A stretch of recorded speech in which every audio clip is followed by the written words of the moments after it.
The rain hammered the windshield like fists of regret as I gripped the steering wheel, my knuckles white against the fading light of that cursed parent-teacher conference. "Mr. Harlan, your son isn't just failing math, he's failing himself," the teacher had said, his voice steady but his eyes, those piercing blue eyes, betraying a storm I never saw coming. Then, in a whisper that shattered the room's sterile silence, he leaned forward and confessed, "I know what it's like to hide who you are, because I did it for years." I slammed the car door behind me, the echo lost in the downpour, my heart pounding not from anger at Jake's latest screw-up, but from the way Mr. Ellis, Ethan, he'd insisted, had looked at me, like he saw straight through the armor I'd built around my broken life. Water soaked my shirt as I trudged up the driveway of our modest ranch house in Elmwood, Ohio, the kind of forgotten Midwest town where secrets fester like weeds in cracked sidewalks. Jake was inside, probably glued to his Xbox, oblivious to the grenade Ethan had just lobbed into my world. At 37, widowed and weary, I'd convinced myself love was a luxury I couldn't afford. Not after Sarah's accident 3 years ago left me raising our boy alone. But that confession, it unlocked something feral in me, a hunger I'd buried deeper than her grave. The screen door creaked as I stepped into the kitchen, dripping onto the linoleum that still bore the faint outline of Sarah's favorite rug. "Dad? That you?" Jake's voice floated from the living room, muffled by gunfire blasts from his game. I peeled off my jacket, hanging it on the hook by the back door, and caught my reflection in the microwave door. Bags under my eyes, stubble like sandpaper. The broad shoulders that once carried hay bales on my family's farm now slumped under invisible weight. Ethan Ellis was right. Jake was slipping, his grades a red flag waving in the wind of teenage rebellion. But it wasn't just algebra that had my 15-year-old spiraling. It was the whispers at school, the sideways glances when he defended his weird best friend from bullies. Jake had Sarah's fire, her unapologetic spirit, and lately, I'd seen flickers of something else in him, something that terrified me because it echoed my own unspoken truths. "Dinner's pizza again, kiddo?" I called, firing up the oven as if routine could stitch my unraveling seams. But my mind replayed Ethan's words on loop. I know what it's like to hide. How had he known? Had Jake confided in him? Or was it me? The way I'd lingered too long in the school parking lot last spring, watching Ethan coach soccer with that effortless grace, his laugh cutting through the chaos like sunlight, I chalked it up to admiration, the kind a straight-laced dad has for a teacher turning kids' lives around. But now, soaked and shaking, I couldn't deny the pull, the electric undercurrent that had nothing to do with gratitude. By the time the doorbell rang an hour later, the pizza was half-eaten on paper plates, and Jake had crashed on the couch, controller still in hand. I wiped sauce from my chin, frowning at the clock. 8:47 p.m. Who the hell? Peering through the peephole, my breath caught. Ethan stood there, umbrella in one hand, a manila folder in the other, rain sluicing off his coat like tears he refused to shed. His hair, usually neatly combed, clung wetly to his forehead, and those blue eyes, God, they were bluer in the porch light, held a vulnerability that punched me in the gut.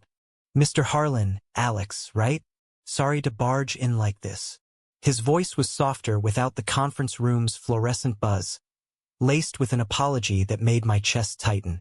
I realized I left out something important about Jake. "Can I come in? Just for a minute." I stepped aside, the door swinging wide like an invitation I hadn't meant to extend. He shook out his umbrella on the mat, water pooling at our feet, and for a split second, our gazes locked again, mine wary, his pleading. The air between us hummed, thick with the scent of rain and something earthier, like pine after a storm. "Living room's this way," I muttered, leading him past the kitchen where pizza boxes mocked my domestic failures. Jake stirred as we entered, blinking sleepily. "Mr. Ellis? What's up?" Ethan knelt by the couch, his slacks stretching over knees that suddenly seemed too familiar. "Hey, buddy, just checking in. Your dad and I were talking strategies. Remember that study group I mentioned? Starts tomorrow after school."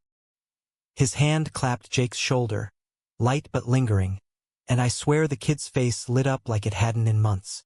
Jealousy? No, gratitude twisted with something sharper, watching how Ethan drew out the best in my son when I couldn't. As Jake mumbled a thanks and shuffled to his room, Ethan straightened, turning to me with the folder extended like a peace offering. These are extra resources, apps, tutors, even a bit about emotional support. Jake's smart. Alex. He's just lost right now. Lost.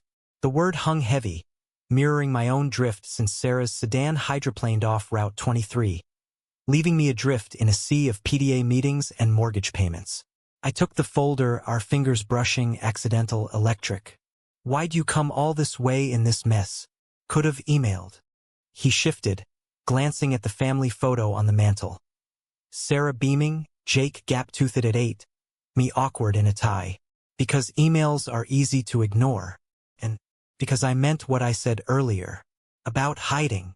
His voice dropped, eyes flicking to mine with a courage that stole my breath. I grew up in a town like this. Strict folks, football fields, and don't ask, don't tell before it was policy. I hid for 20 years. Came out senior year, lost half my friends, but gained myself. Jake, he's got that spark. Alex, don't let fear snuff it out. The room shrank, the rain a distant roar against his confession's thunder. I wanted to bolt, to laugh it off as teacherly advice, but my throat closed around words I'd never voiced. You think that's what I'm doing? Hiding. Aren't we all? Until someone hands us a mirror? Ethan's smile was sad, knowing, and before I could process, he stepped closer. Too close. The folder forgotten on the coffee table. His hand rose, hesitating, then gently cupped my elbow. You're a good dad, but good dads deserve more than survival. Time fractured. His touch seared through my shirt, awakening nerves I'd numbed with work and whiskey. I could pull away, blame the late hour, send him into the storm. Instead, I leaned in, our foreheads nearly touching, breaths mingling in the lamplight. Ethan? I whispered, the name tasting like forbidden fruit. What the hell are you doing to me? His reply was a sigh warm against my skin. Showing you it's okay to feel again. The kiss, when it came, was inevitable. A soft collision of lips, tentative at first, then deepening with the desperation of two men who'd starved too long. Rain lashed the windows as his fingers threaded my hair. Mine gripped his waist, pulling him flush against me. It wasn't fire. It was a hearth reignited, steady and consuming. We broke apart gasping, his eyes searching mine for regret. There was none, only terror of what came next. That night, after he'd gone, I lay awake in the dark, the ghost of his mouth haunting me. Jake's snores filtered through the wall, a reminder of stakes higher than my heart. Ethan Ellis had cracked me open, and now the flood was coming. Whether I drowned or swam, only time would tell. But as dawn crept in, gray and unforgiving, I knew one thing. I couldn't stop thinking about him. And God help me, I didn't want to. Weeks blurred into a fragile routine. Each day a tightrope walk between fatherhood and this illicit gravity pulling me toward Ethan. By day, I was Alex Harlan, the auto shop foreman barking orders at grease monkey kids. My calloused hands buried in engines that never judged. Nights, though, they belonged to stolen moments. Texts lighting up my phone under the dinner table. Ethan's words a lifeline in the mundane. Saw Jake ace that pop quiz. Proud of him. Miss that smile of yours. I delete them after reading. Paranoia a constant shadow. But the warmth lingered, blooming in my chest like wildflowers through asphalt. Elmwood High's open house was the first real test. I arrived early, flannel iron stiff, nerves jangling like loose timing belts. The gym buzzed with helium balloons and folding tables laden with cookies, parents milling like cattle at auction. Jake tugged my sleeve, whispering, Dad, don't embarrass me. Okay? Mr. Ellis said he'd show you my project. His excitement was a knife, sharp reminder that Ethan was his anchor first, my temptation second. There he is. Jake waved, and there Ethan was, across the crowded floor, laughing with a cluster of moms whose eyes devoured him like he was the last slice of pie. Tall, lean from weekend hikes he mentioned once, his button-down hugged shoulders honed by more than chalkboards. Our eyes met, and the room tilted. His smile private, loaded, promising secrets amid the small talk. "Alex, glad you made it." He extended a hand, but it was a ploy. Our shake lingered, thumb brushing inner wrist in a code only we knew. "Jake's display is killer, come see." We wove through the throng, Jake chattering about fractals and theorems that sounded like Greek to me. Ethan's presence was a magnet, drawing sidelong glances from dads like me. Straight, suspicious, sizing up the newcomer who didn't quite fit the mold. "So, Harlan," one grunted over punch, "your boy's turning it around. Ellis here must be a miracle worker." I nodded, throat dry, as Ethan's foot nudged mine under the table.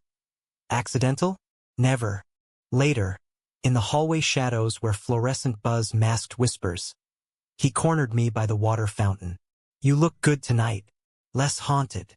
His voice was velvet, eyes tracing my jaw like he was memorizing it. "Flattery from the enemy?" I teased, but my pulse thrummed.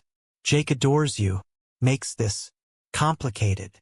"Complicated's my middle name." He stepped closer, the air charged, his cologne. Cedar and citrus, invading my space. "Last Saturday at the coffee shop? That wasn't just caffeine." No, it hadn't been. Our first accidental meetup. Me nursing black brew after a brutal shift, him with a stack of essays. Conversation flowed easy. Books, Steinbeck over Hemingway, music, Springsteen anthems for broken roads, the ache of loss, his ex, a college flame who bailed when coming out got real. By closing time, we'd shared a table and silences that spoke volumes. Walking him to his truck, I'd almost kissed him then, street lamp haloing his profile, but pulled back. Cowards die 1,000 deaths, right? Now, with lockers lining our backs like silent witnesses, I closed the gap. "Ethan, we can't. We already are." His lips brushed my ear, a shiver racing down my spine. "Dinner? My place. Neutral ground. Jake's welcome." I hesitated, the word yes a cliff edge. But Jake bounded up then, oblivious, demanding we grab burgers on the way home. As we parted, Ethan's hand slipped a note into my pocket. Coordinates to a diner off I-71, midnight rendezvous. My fingers burned through denim all evening. The diner was a relic, neon flickering eat, over cracked vinyl booths. Jukebox crooning Patsy Cline. Ethan slid in across from me at 12:05, fresh from grading papers, his knee pressing mine under the table. I anchor in the fluorescent glare. We ordered pie, talked orbits. His move to Elmwood 2 years back, fleeing Chicago's grind for small-town solace. My roots sunk deep in Ohio soil, Sarah's memory the chain I couldn't break. "You're not chained, Alex," he said over forkfuls of cherry, juice staining his lips red. "You're choosing to stay put. Easy for you to say. You've got no kid watching your every move." His fork paused, eyes darkening. "I had a brother, younger, watched me come out, then watched me shatter when Dad disowned me. Family's not blood. It's who stays." The vulnerability cracked me wider. I reached across, lacing fingers with his, the booth a cocoon against prying eyes. "Stay with me, then. Just stay." We drove separate cars to the Overlook, a bluff where teens parked and stars wheeled overhead. Engine off, windows fogging, we talked till 3 a.m., his head on my shoulder, my arm around him like it belonged. No kisses, not yet. Just the poetry of proximity, his heartbeat sinking mine. As he dozed, I traced the scar on his knuckle bar fight sophomore year, defending a queer kid from jocks. Hero, I thought. Fool for falling. Betrayal's shadow crept in subtly. A week later, Jake came home sullen, backpack thudding to the floor. "Dad, some kids at school. They said stuff about Mr. Ellis. Called him, you know." I froze mid-sandwich assembly, mustard knife hovering. "What stuff?" Jake's cheeks flamed. "Gay. Because he stood up for Tyler, that kid who got shoved in gym for liking boys." He met my eyes, defiant. "It's stupid. Mr. Ellis is cool. But they said if parents find out, he's toast." My stomach nodded, Ethan's confession replaying. And what do you think? I think it's none of their business. Jake grabbed a soda, popping it fierce. Like it's none of mine if you… Whatever. The air thickened. Had he seen? The lingering hugs, the diner dash? Guilt clawed me, but pride swelled. My boy, Sarah's echo standing tall. That night, I texted Ethan, heard the rumors. You okay? His reply, rumors are old news, but thanks for asking. Coffee tomorrow? We met at the park, autumn leaves crunching underfoot. Jake at soccer practice nearby. Ethan looked frayed, ties loosened, eyes shadowed. Principal called me in. Anonymous tip. Inappropriate conduct with students. He air-quoted, bitter. Code for queer. Rage boiled. Who? Doesn't matter. I've danced this before. He kicked a pebble into the pond, ripples spreading. Might have to leave, Alex. Start over. No. The word escaped fierce, my hand capturing his. Ducks quacked mockery as I pulled him behind an oak, backs to bark, foreheads touching. Fight it. We fight it. We. His laugh was water over stones, soft, breaking. Yeah, we. And then I kissed him. Proper, unhurried. The world fading to leaf rustle and his sigh. His arms wrapped me solid home. For the first time since Sarah, I wasn't alone. But as winter nipped heels, the storm gathered. Jake's grades soared, but so did the whispers. A school board meeting loomed, petitions circulating like poison ivy. Ethan prepped his defense, me his silent sentinel.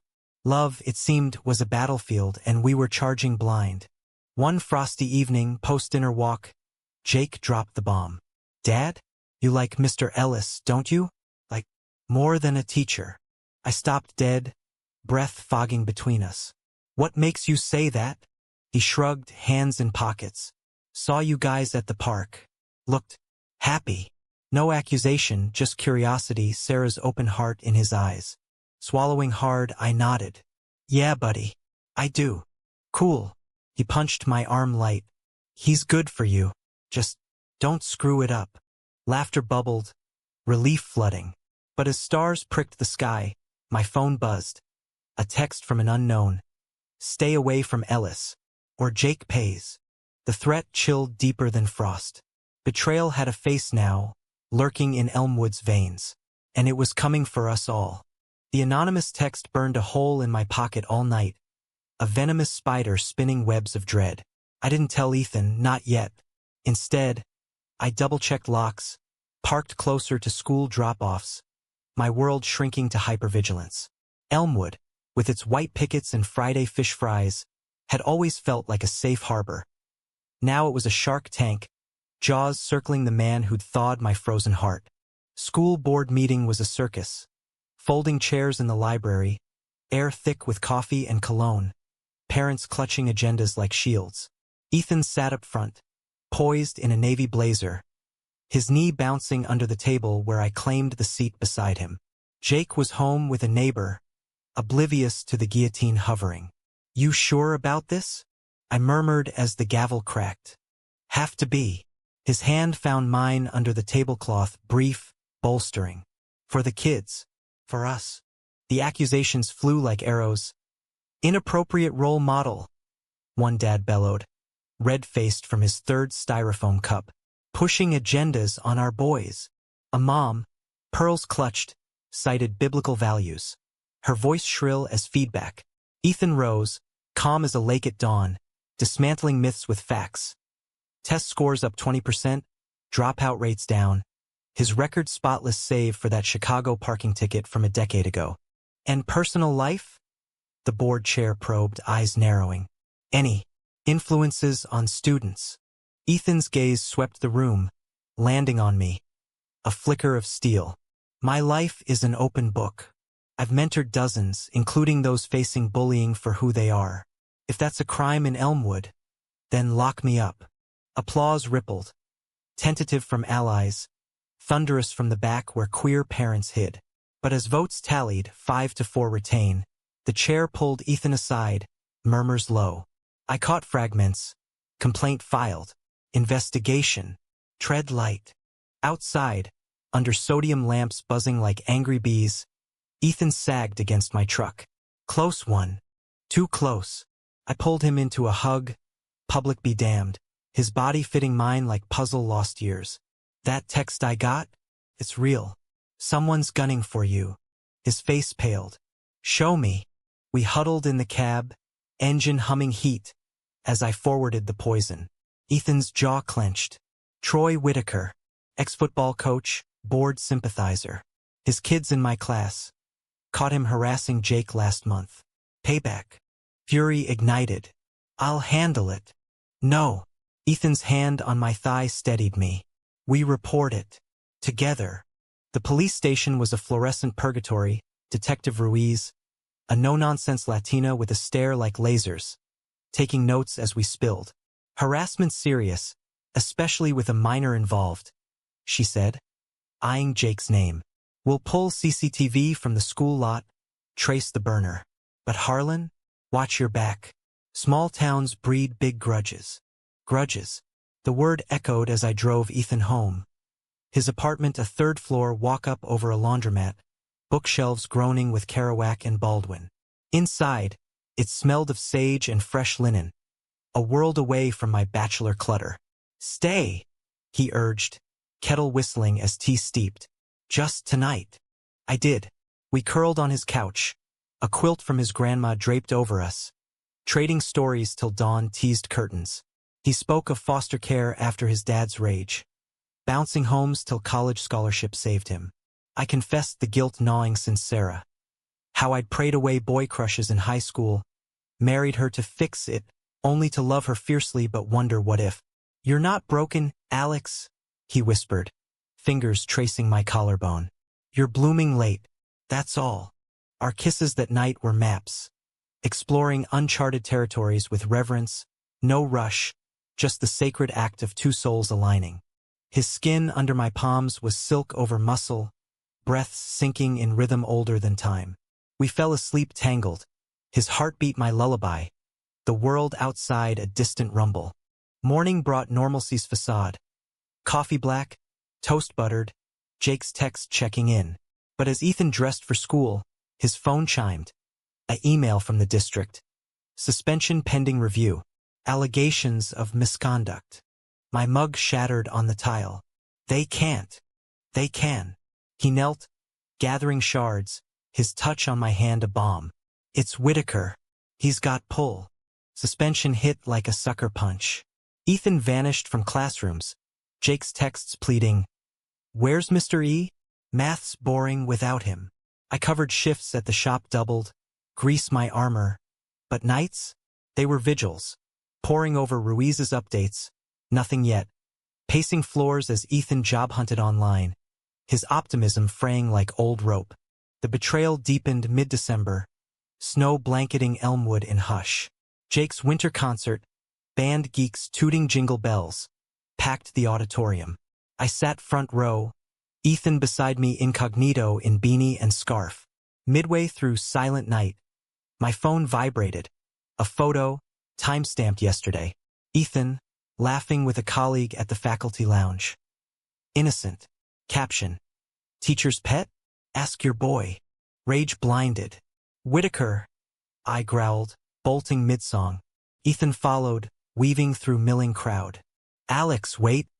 In the parking lot, tires crunched as I revved toward Whitaker's address. A McMansion on the hill, Christmas lights garish. He answered the door in slippers, beer gut straining flannel, smirk curling. Harlan, to what do I owe? I shoved the printout in his face. Back off, or I go public with your kid's bullying record. His laugh barked. Public? Like your little tea party with Ellis? Whole town's talking, buddy. Man's a predator. Ethan's voice cut steel. Liar. He'd caught up, standing tall beside me, snowflakes melting on his lashes. You threaten my job, fine. But Jake? That's low even for you. Whitaker's eyes darted, calculating. Prove it. We will. I stepped forward, chest to chest. District attorney gets this tomorrow. Every text, every witness. Bluff, half-true, Ruiz had zilch. But it landed. Whitaker deflated, door slamming like a concession. Back in the truck, adrenaline crashed, Ethan laughing shaky. Cowboy moves, Harlan? Had to. I cupped his face, thumbs brushing cold cheeks. For you. For us. The kiss was fierce, snow-swirling witness, sealing a pact forged in frost. But as idled warmth thawed us, Ethan's phone lit. Another email. Not suspension, reinstatement. Anonymous withdrawal of complaint. Whitaker, cornered, had folded. Relief was short-lived. Christmas Eve, Jake's gift to me. A handmade mug etched world's okayest dad. Sat on the mantel as we trimmed the tree, Ethan helping string lights, his laughter filling voids Sarah left. 3 generations under one roof. My mom visiting, piecing quilts in the kitchen, eyeing Ethan with wary warmth. Good man, she muttered later, patting my hand. Don't let go. But midnight mass brought the knife. As candles flickered hymns, a figure slipped into our pew. Whitaker, face gaunt, eyes hollow. Post-service, he cornered us in vestibule, voice cracking. It wasn't me.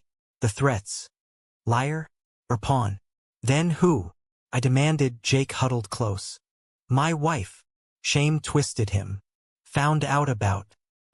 From a photo. She's leaving, taking the kids. Said I'd lose everything if I didn't. Protect the family. Ethan's hand tightened on mine. Hates a chain, Troy. Break it. Whitaker nodded, broken, vanishing into night. Pity mingled my fury. Another man caged by fear, lashing out. New Year's dawned hopeful. Ethan's suspension lifted, job secure. We rang it in quiet. Bonfire in the backyard, Jake roasting marshmallows, Ethan and I stealing glances over flames. To us? He toasted with hot cider, lips brushing mine when Jake turned away. But betrayal's echo lingered. February brought leaks, board minutes redacted, whispers of settlement. Ethan threw himself into teaching, but shadows haunted his eyes. What if they come back? He'd murmur nights, body spoon to mine. I held tighter. Then we face it. Together. Spring thaw revealed roots. Jake came out over Easter brunch, casual as passing potatoes. Like Mr. E said, it's me. Deal? Mom hugged him fierce. Ethan beamed pride. I teared up, whispering, always sun. Yet climax brewed in May, prom season's glitter masking venom. Jake, dateless by choice, helped Ethan chaperone. Ties straightened, boutonnieres pinned. I waited curbside, truck idling, when sirens wailed. Chaos erupted.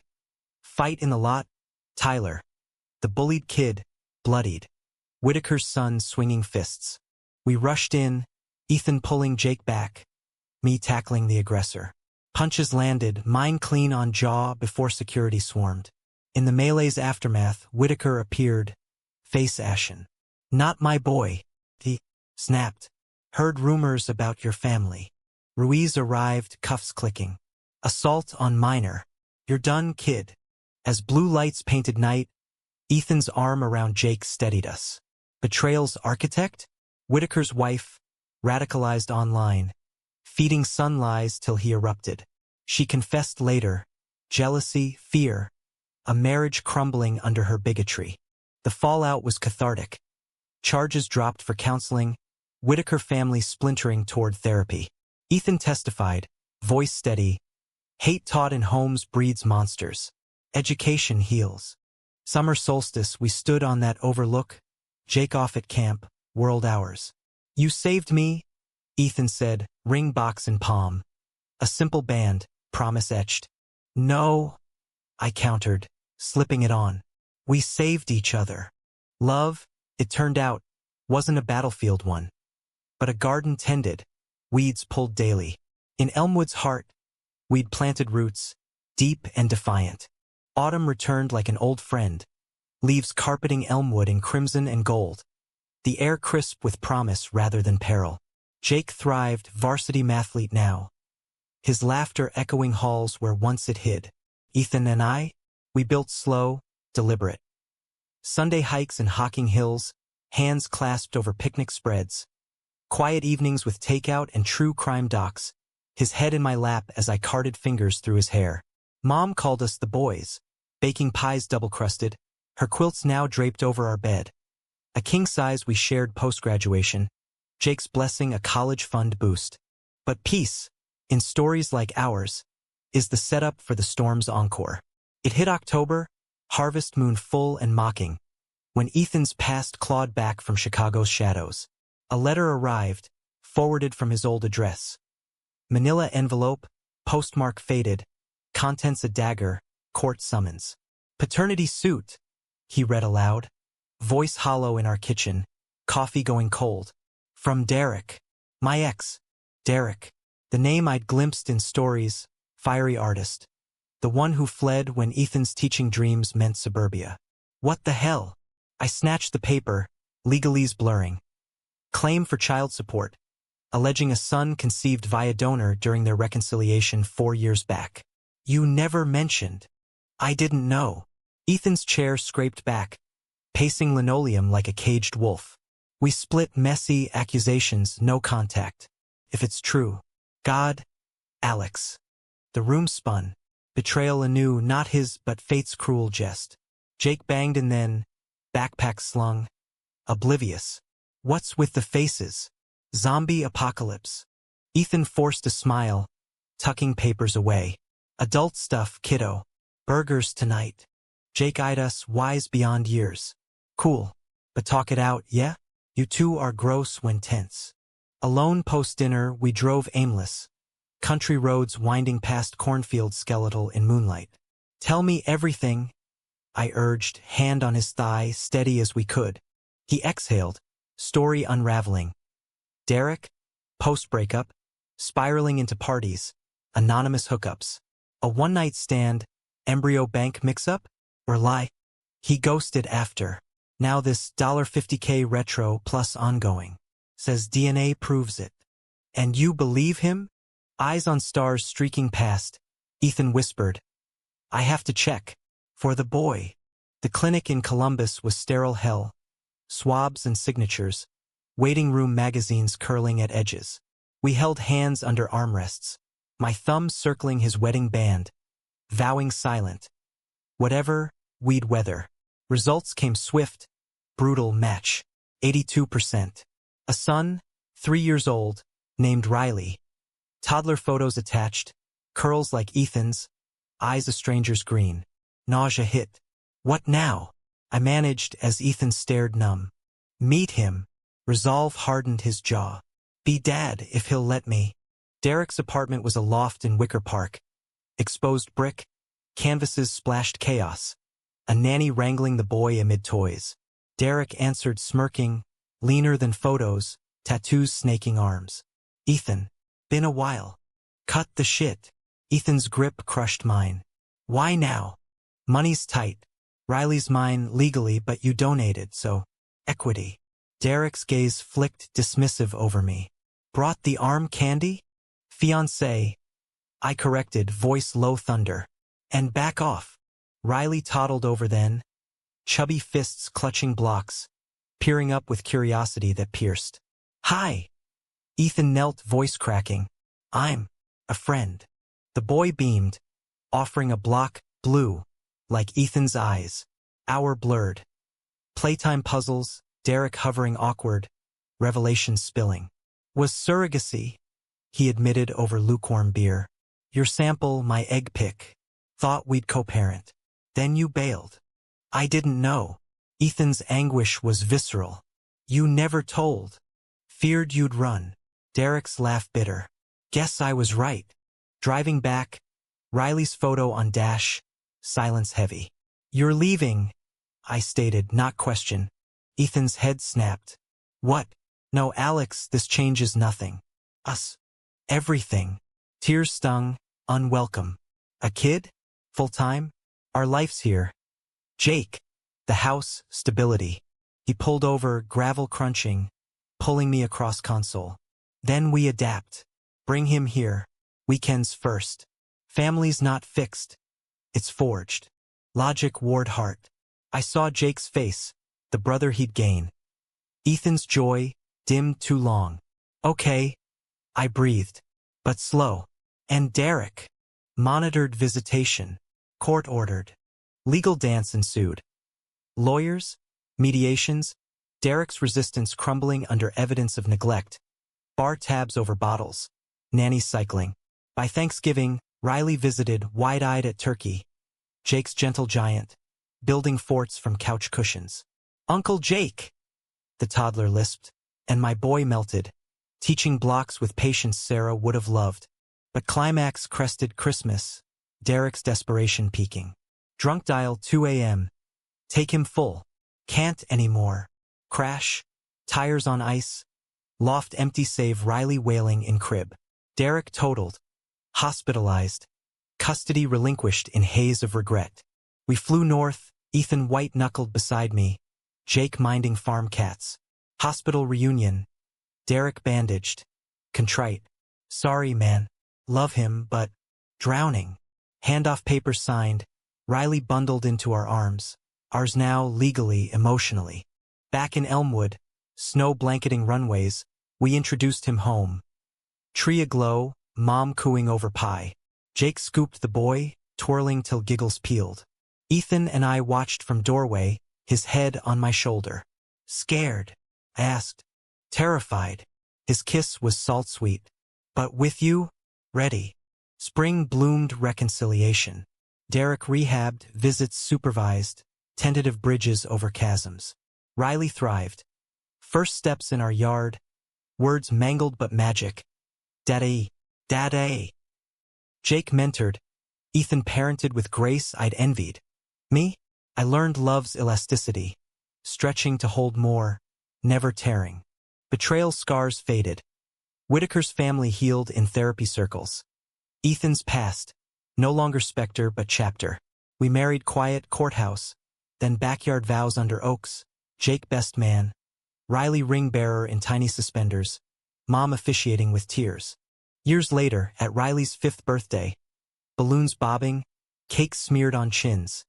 I caught Ethan's eye across chaos. "Worth it?" he mouthed. "Every damn bit," I replied, pulling him close amid squeals. Life in Elmwood wasn't fairy tale. No, rawer, realer. Scraped knees, late nights rocking fevers, arguments over chores melting to make up whispers. But humanistic truth anchored us. Love as verb, chosen daily, flawed and fierce. In America's heartland, 2 dads, 2 boys, 1 improbable family. Proof that unexpected beginnings birth the deepest roots. And as sun dipped, painting sky in hues of heathfire, I knew I'd never stop thinking about him. The man who cracked my world open, letting light flood in.